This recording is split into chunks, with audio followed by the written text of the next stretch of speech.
Welcome to the Soulful Mystics podcast. I'm Steph. And I'm Julie, and we are intuitive hypnotists sharing our journey along the way.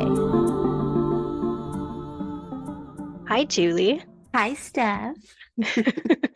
We were just talking about how sleep is very different lately, like how we're staying up a lot later and then waking up at regular time. And I just asked Julie if she has a twitch in her eye, and we both have a twitch in our left eye. Yes, And it's like the outer corner yeah, is like where it feels like it's twitching. the last time I had this crazy twitch in my thumb. I sent you a video of my thumb twitching, and you sent me a video, and your thumb was doing the exact same thing. I remember that. It's so weird. It is weird. Feel Anytime very I get in a twitch tune. now, I wonder, does Julie have this twitch? We'll be sending each other texts. Hey, you twitching? Oh, I love it. Okay, well, today we're talking about all the stuff that I've discovered living here and learning about my ancestors. And my first note that I have on here is I was talking to you about the reading I had with Jen and how she saw an entity on my back. Yeah, so on September 5th, I had that chakra reading. She did root, sacral, and solar. And what she suggested was that I work on setting boundaries energetically as well as physically. And I was really not going out and talking to people because I didn't have the energy to set boundaries. So the way she described it was releasing those energies that are holding me back from that, cutting cords, which I did, and I know I talked about this a little bit, and the entity attachment on my back was feeding off of my energy and amplifying depression and low energy and creating this sense of dullness, which I thought is what I wanted. But I know who I am as a spiritual human and as a soul, and I don't shy away from any emotions ever, and I am not afraid to face feelings and to deal with these things. So now that I'm in a more clear state of mind, I can see how that wasn't me. That was not how I cope with things ever. I know better for myself, but there was something that was pulling me in that direction. And because of the alcohol, I'd say, and doing things to numb, I feel like it was dulling my soul. And I wasn't able to make those rational decisions for myself. So, what you said when I talked to you about the dark passenger was, what if the dark passenger wasn't dark at all, but was in despair, needing your help, like a lost soul? And that completely changed my perspective. I don't know if you want to touch on that a little bit more. Share a little Julie wisdom and magic.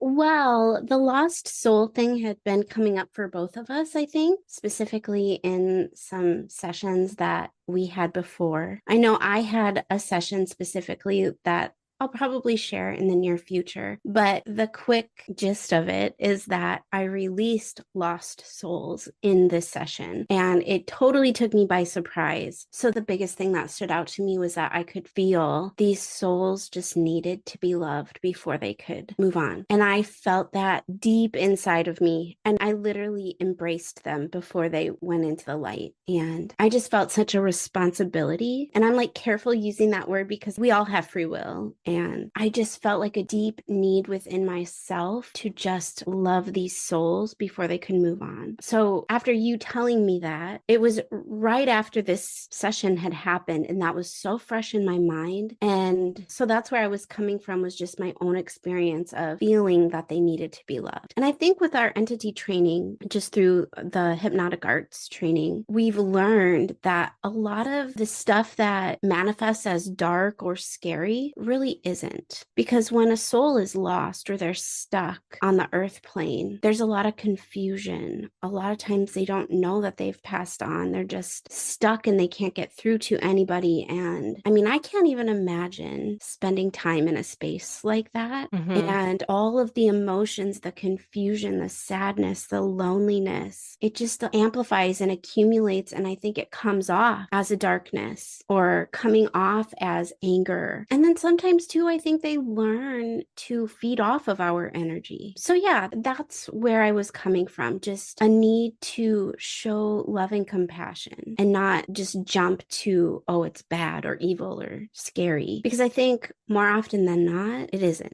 In the episode, we might be discussing murder and suicide. So just listen at your own discretion.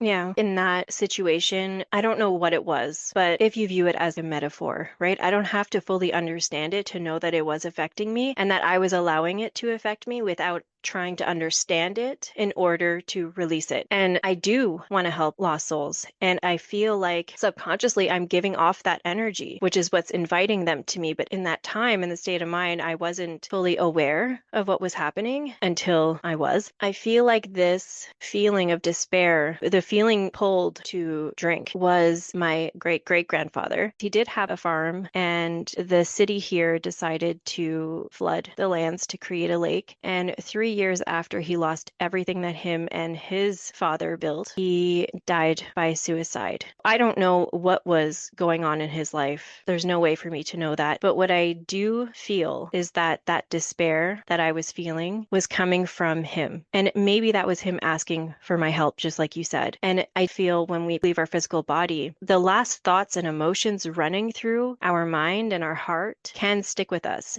And so some of these souls that are stuck here on the physical plane are ruminating in those last emotions, then having these dense emotions kind of weighing our soul down and keeping us here, especially if there was any guilt, right? He had 12 kids. He was in his 60s, I believe. So I assume these kids were older, but leaving that way, I felt it. When I tuned into those emotions, and when you said that, I asked, what is this despair and how can I help? And I did get images of family, like a family tree. And so while looking into that, I did find more information about my ancestors. And that's when I discovered the way that he passed, where he passed. And I found out a little later that there is alcoholism that runs in my family on that side specifically. So that being said, I had stopped drinking a week before this reading with Jen, and I feel like they knew, these souls, this energy, or my soul knew that all of this is going to unfold. And so it really just gave me the opportunity to understand the feeling and the emotions that might have been attached to his passing and the energy that is surrounding me with my ancestors. So some really interesting stuff started happening after that. September 20th, Julie was editing the hypnosis that we shared a couple weeks ago. Oh, yes. And her software starts malfunctioning. And she said to me, I just want to take out the likes and ums, but the specific part that you needed where you were talking about the ancestral altar, which is really important and kept coming up for you for me to do, that was the part that you were trying to edit and it kept malfunctioning. Yeah. And you said it was a thought that just won't leave your brain and it kept giving you chills. I remember I was editing the whole episode, and that was at the very end because it was part of the conversation we played in the very end. And I remember telling you that, and I said it over and over because it was repeating over and over in my mind. And Mhm. even as I was telling you, I'm like, ooh, I just got chills. And as I was editing it, I kept getting chills. I'm like, okay, I need to tell her.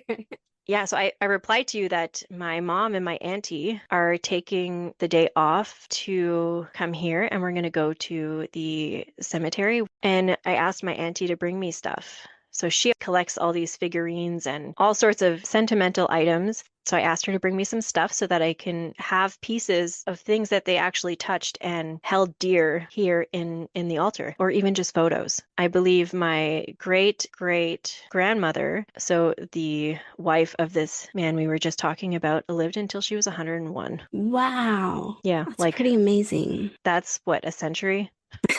Yes, it is. Yeah, wild. So after you talked to me about it and I told you that my auntie and my mom are coming, I literally just got off the phone with my mom and we were planning for them to come. You said, "Okay, Martin, we've discussed it, so please let me finish editing." Yep. And then it worked. It worked just like that. Yeah. The message just needed to be delivered, I guess. Yeah, and the validation behind it, because I just got off the Right. phone with my mom. And so the validation for me to remind my aunt to bring stuff so that it doesn't get brushed under the rug kind of thing. And then 8 days later, so on the 28th, I was sick all weekend. I was trying to catch up on laundry, and my washer is, I think I had it for 10 years. I wanted to get a new one for a while because it had a hole in the plastic where the water comes out, and I just kind of put duct tape on it. They still worked. So it's not like I wanted to spend the money on it, but I did want a new washer for a while. So I was working in my garden and I asked, calling upon my farmer ancestors like we discussed, and I think it was in the session that they suggested that I do that. And I asked them to bring me some abundance and finances for a new washer. So I was just repotting some plants. I went downstairs to put the load of laundry in the dryer, and the floor was soaking wet. And I was like, not another water problem here. It's insane. Everything that has water Yeah. in this house has malfunctioned. Anyway, so Max came home and he looked and the washer was broken. It's like that is the quickest manifestation I've ever experienced, except the money hasn't come yet. So they just broke my washer and made it a necessity rather than a want. Yeah, still waiting for that money, Grandpa Martin. Feel free to bring that in. It's so much fun now because after that session with you, I don't view so Martin is my great great great grandfather, and he's the one that I got to hang out with in this hypnosis. I still don't know if I was his daughter in that incarnation or if I was just seeing life through her eyes. I'm not sure. But I did say a name, Emma, and I remember Yes. I got goosebumps everywhere. And I didn't even tell you this because I wanted your reaction.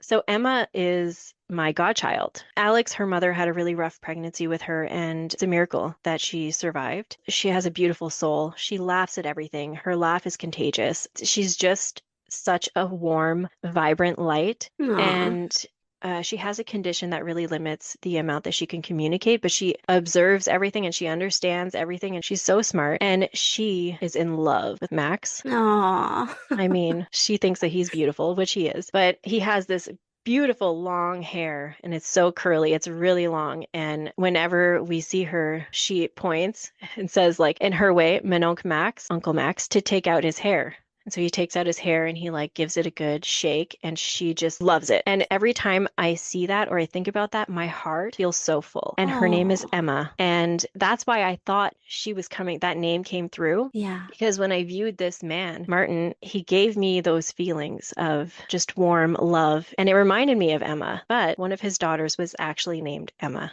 Wow. What a beautiful representation of the feelings that you felt and having something to relate it back to. And not just for the namesake of Emma, but also the actual feeling. Like Yeah. how much it fills your heart and to feel that so deeply in the hypnosis. Oh my God, I just love that. Yeah, it really set apart kind of how you explained at the beginning that, things that you may feel that have that denser energy, that might be what they're portraying because of their last feelings, emotions, thoughts when they passed. But Right. there's so much more to it. There's deeper layers. And in that hypnosis, I was able to get into those deeper layers. And by doing that, I feel because my great great grandfather, Martin, his passing is a mystery. He doesn't have a final resting place. He went missing and his body was never recovered. So there are theories, or at least one theory that I found in an old newspaper clipping, which would suggest that he was murdered and kind of buried where the lake is now. And if that is the case, which we really believe it was, because it was such a small community and he was pretty much creating a stink about them wanting to make this lake. And he won. And he actually sued this successful company, the McLarens, who have a really brutal history. They were very violent and they would send people to intimidate via violence. And I'm getting like mafia yeah, vibes.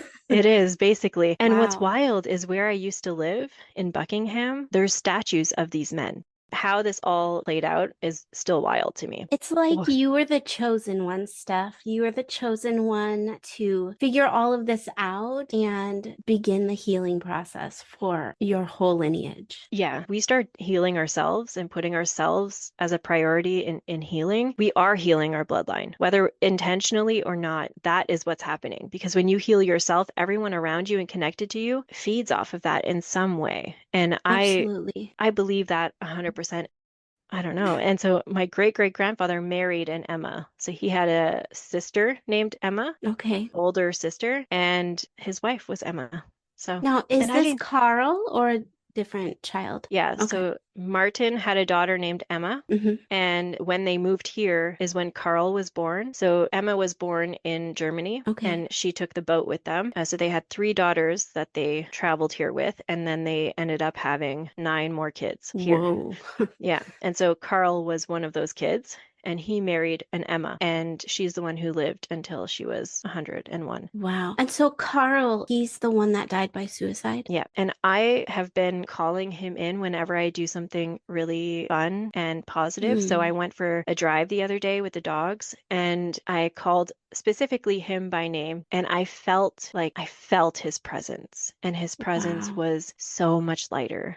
It it felt, Steph, yeah, I have goosebumps everywhere. And I've also been waiting to tell you this too. And I'm getting teary-eyed because, I see that. yeah, the way that I felt before, sorry, it was No. there was so much heaviness and dense energy, and knowing that if he felt that way before his passing and he was stuck with that until all of this happened, and I only had to experience that for a few months, I can't even imagine the way that he must have felt knowing that he has this big family. And, like I felt these emotions of letting his father down because his parents are the ones who started all of this and they were really successful. And he lost the fight. He lost the fight against these people who was rumored to have taken his dad. And he lost that fight. And I felt that so deeply. And to the point of when you said, that this is just despair asking for my help, and releasing that and going on this car ride and feeling like he felt so free. He felt as free as these two dogs that had their heads out the window and were like their freaking Hmm. jowls flapping in the wind, and just this joy and love that means everything. All of that despair was moved, and he was able to allow that joy, and I was able to feel it. And so Binks, sometimes she's not that hefty anymore, but when she sits in the front seat, the car beeps because the seatbelt's not on. So she lost weight and it hasn't been beeping. So I don't have to plug the seatbelt in just to make it stop beeping. She wasn't in the front seat. She came, she looked out the window, and then she wanted to go in the back with Mikey. And Mikey's my foster dog. And the car started beeping that there was someone in the seat, Oh my God. but she wasn't even there. And so yes, some people could say, well, she was up there and maybe it triggered the weight, but she hasn't made that beep since she lost weight. Okay. So it's Wow. been months. It's been a while. And so I took the seatbelt and I plugged it in. And that Oh, to me was so significant that he was telling me he was with me. He was validating that he's here. yeah. And yesterday was a very magical bow on this entire story because of that. I think he was telling me that, like, that was his thank you. And I Yeah. don't know, but I feel like he has seen the light, because beyond the fog was this beautiful sunshine that was Oh my God. kind of shining through. I have a photo, so we can share that in the email. So if you're not subscribed to our email list, you might want to if you want to see the photo. And beyond the fog was this beautiful light that was just shining through the mountain. And I felt his presence and I felt this lightness. So I feel like he found the light. I feel like that was his Ah.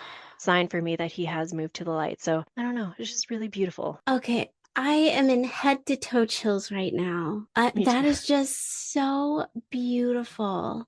And what a selfless thing to do. I mean, I hope you're aware how freaking magical you are, because you really were in a dark place for a while there. Hmm. And to have such an incredible realization that, while yes, of course, you were grieving, but not all of that was yours. And you found your way out of that in the most loving and meaningful way, too. Not only did you help to heal yourself, but your ancestors, you connected to them so deeply. You forged a bond to them that is always going to be with you. I mean, how many of us have no idea about our ancestors, or really don't know much farther than our grandparents or our great grandparents? Hmm. We don't know the history of our families, and how they came to America, or how that all unfolded. And you're just uncovering so much. And I know, I mean, creating the altar and everything, like, I know you're just going to continue that bond with them. But part of me also hopes that you do uncover the mystery, or maybe you find Martin somewhere one day and can lay him to rest, or create a memorial or something for him to honor him in whatever way, even if it's like a makeshift grave on your property or something to honor him. I mean, That this gives whole me an story, idea. I Maybe I'll love plant a it. tree. So please do that, because like my body is vibrating in goosebumps right Yeah, now.